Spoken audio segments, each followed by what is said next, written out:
ఎరా పార్టీ అన్నాడు. ఇదే బాబాయ్. మీరు నేను ప్రెస్ మీట్లో చెప్పారు కదా, ఎందుకు మరి రాజశేఖర్ గారు వచ్చి నాన్నగారి దగ్గరకు వచ్చారని. అంటే అది నేను అది క్షణిక ఆవేశంలో అది చెప్పానండి, చెప్పుండకూడదు నేను అది క్షణిక ఆవేశంలో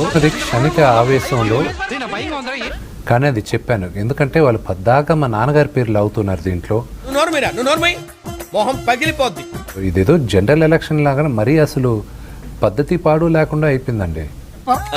నువ్వు మాట్లాడించావు, నేను ఇక్కడి నుంచి వెళ్ళిపోతాను. కూర్చో. కూర్చోడానికి ఏమన్నా కుర్చీలా ఉందా, కుంపట్లా ఉంది, కాలిపోతుంది. కూర్చో.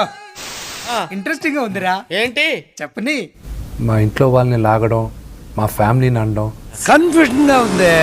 మీకే కన్ఫ్యూజన్, నాకు కాదు. ఇప్పుడు నేను ప్రిపేర్ అయ్యాను, వినండి.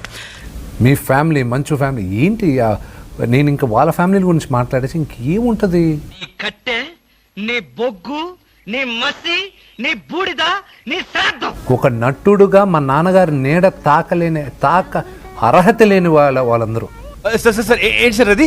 మా నాన్నగారి నీడ తాక అర్హత లేని వాళ్ళందరూ.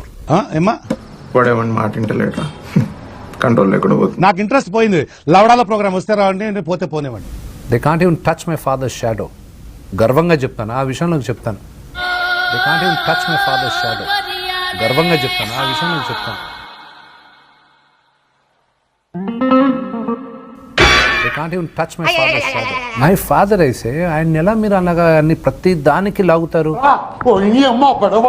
వాళ్ళు ఏదైనా మీటింగ్ పెట్టుకుంటే ఎలా అవుతారు? బాగాలేదా ఇది? మంచి పద్ధతి కాదా ఇది?